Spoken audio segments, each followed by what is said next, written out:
চলছে আমার রাস্তা রাস্তা উদ্দেশ্যহীন, ফুরিয়ে যাচ্ছে হাইওয়ে জুড়ে আরো একটা দিন, আরো অনেক অনেক দূর পরের শহর। চলতে হবে আমায় রাত্রি ভোর, নেই যে আমার কোনো অবসর। যদি খুঁজে পাওয়া যেত একটা ঘর।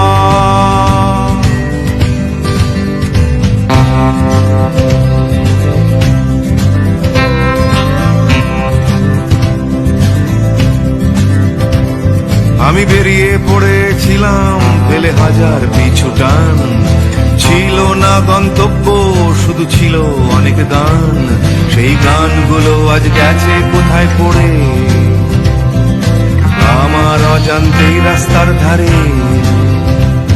যদি খুঁজে পাওয়া যেত হঠাৎ করে, যদি খুঁজে পাওয়া যেত ঠিকানা,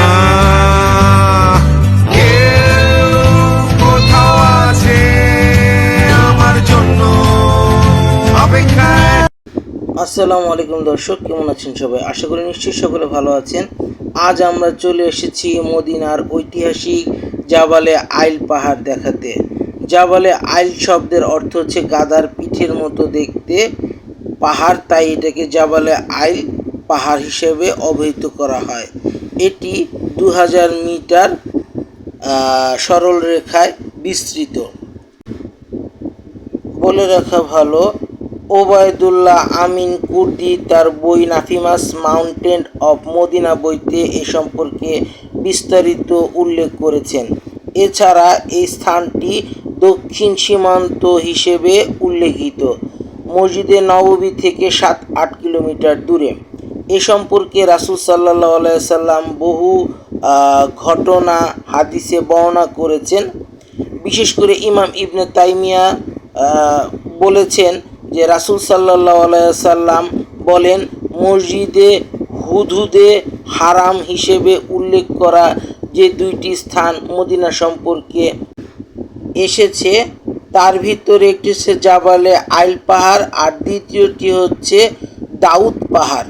তো এই দুইটির মধ্যবর্তী স্থলেই হচ্ছে মদিনা ঢোকার পথ বা রাস্তা, যা মদিনাকে পৃথক করেছে।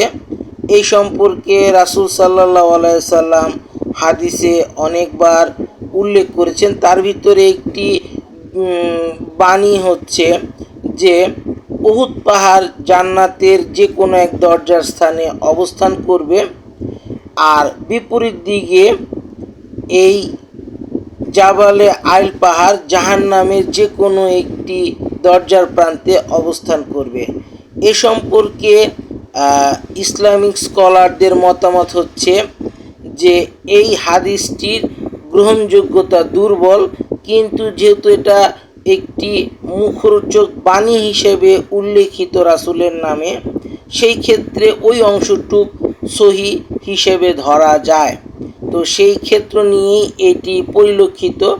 বলে রাখা ভালো যে 1336 থেকে 37 সালে হাশিমিরা যখন এ শহর অবরোধ করেছিল, তখন আখির পাশা, যিনি এখানকার সামরিক গভর্নর ছিলেন, তখন তিনি আইল পাহাড়ের উপর ঘর নির্মাণ করেন বা হচ্ছে দুর্গ নির্মাণ করেন, যেটিকে বলা হয় অগ্নিকুণ্ড বা হচ্ছে কামান্তপের ঘর।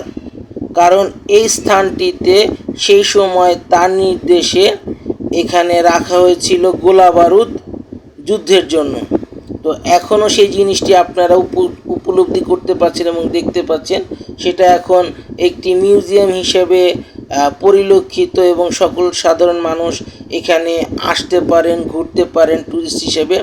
আরেকটি কথা বলে রাখা ভালো, এই জাবালে আইল পাহাড়টি কিন্তু আপনার মক্কার দিকে যেতে জুলহুলাইফা বা বীরে আলী মিকাত মসজিদ তার আগে এটি পড়ে এবং সেখান থেকে দেখতে পাওয়া যায়। এছাড়া কেউ যদি জেদ্দার দিকে যেতে চায় তাহলে কুবা মসজিদ পার হয়ে হাতের ডান দিকে এটি অবস্থান দেখতে পাওয়া যায়। তো এই হচ্ছে এই জাবালে আইল পাহাড় সম্পর্কিত ঘটনা। বলে রাখা ভালো, যে হাদিসটির কথা আমরা প্রথমে উল্লেখ করলাম সেখানে শুধুমাত্র জাবালে আইল পাহাড় জাহান্নামে অবস্থান করবে কিনা সেই সম্পর্কে ওলামায়ে কেরামের মতামত হচ্ছে হাদিসটি দুর্বল। এছাড়া কিন্তু আপনার উহুদ পাহাড় সে কিন্তু ঠিকই জান্নাতি একটি পাহাড় এবং জান্নাতের এক দরজায় থাকবে, সেই সম্পর্কিত হাদিসটি সহিহ।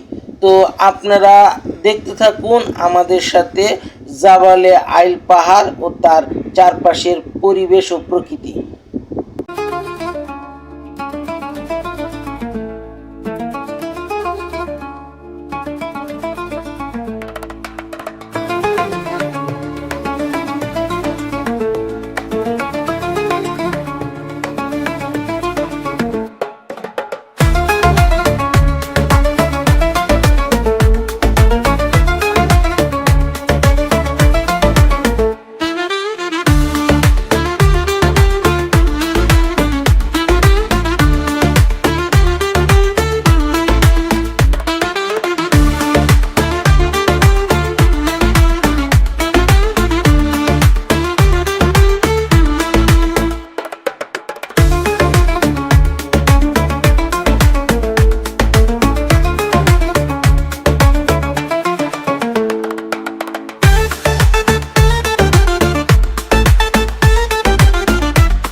তো দর্শক, 2025 সালের হজকে কেন্দ্র করে আমরা মদিনায় অবস্থানকালীন আপনাদেরকে বিভিন্ন দর্শনীয় স্থান ঘুরিয়ে দেখাচ্ছি।